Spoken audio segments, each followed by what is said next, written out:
Greetings people, Yard Reviews. Right now we're talking about Sleepy Hollow Season 2, Episode 2. This one is titled The Kindred.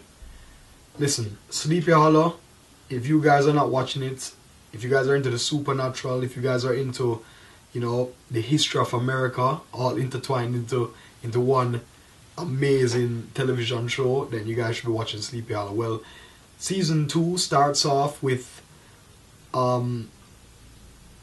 Ichabod Crane and of course the other witness. They're lieutenant. I can't remember her name at the moment, but lieutenant, he always calls her lieutenant, and that's the Nora's. They're basically at this point now where they want to save Ichabod's wife, who is actually under capture by the Headless Horseman, right? So what they're planning on doing is planning to find a way to let her escape, because he has this dream where she gets decapitated and she's supposed to be the bride of the Headless Horseman or what have you. So of course Ichabod is not with that, so what I mean, that's stuff has to happen. So basically they have this plan. Ichabod has this plan where George Washington basically created a force that can basically battle death.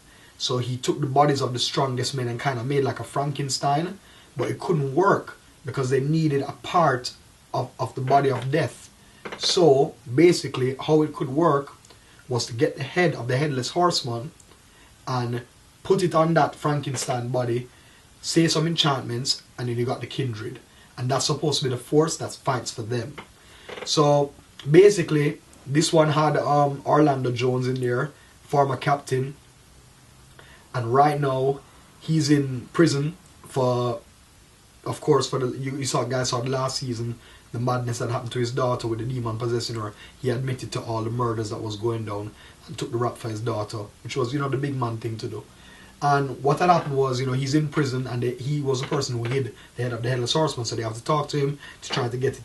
Anyway, long story short, Lieutenant is asking him to plead insanity, tell them the truth of what happened, do the lie detector test, because there's a new sheriff in town and she really doesn't believe in the supernatural and she really is not privy to what's going on. So it's going to be harder for Ichabod and Lieutenant to go around doing their business.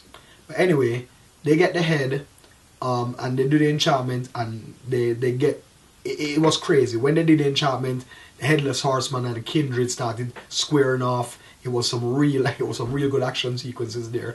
Then Ichabod went around to save his wife.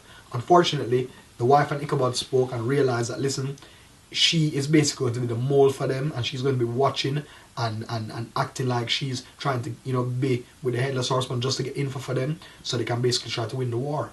So Ichabod was reluctant, but he it's a smart thing to do. Being in the witnesses, they need to do the smart thing. But the biggest thing about this episode, not trying to spoil it for anybody, if you guys haven't watched it, you guys are lame, but the biggest thing for this episode, the Horseman of War, which is Ichabod Crane's son, Henry, the Sin Eater, from season 1, he basically has this pen, right? You see him with his pen early in the show, and then at the end of the show, he is basically the lawyer for Orlando Jones' character, and Orlando Jones is signing his contract, and the pen basically pricked his finger and he signed it in blood. So you know that Orlando Jones is in for some serious stuff, and I can't wait to see what's going down in the next episode, because it just got me. I was like, oh man, what you doing? What you really doing, dude? But anyway, looking forward to the next episode. This season is on point like before, guys. I just want you guys to subscribe to the channel. Like, you guys are showing love. We have a lot of subscribers already. We want more, we want to keep growing, we want to make the thing bigger. And also email us at yardy.reviews@gmail.com, as well as follow us on Twitter at YardyReviews. Right now is me and Dan signing out. Big up yourself, people.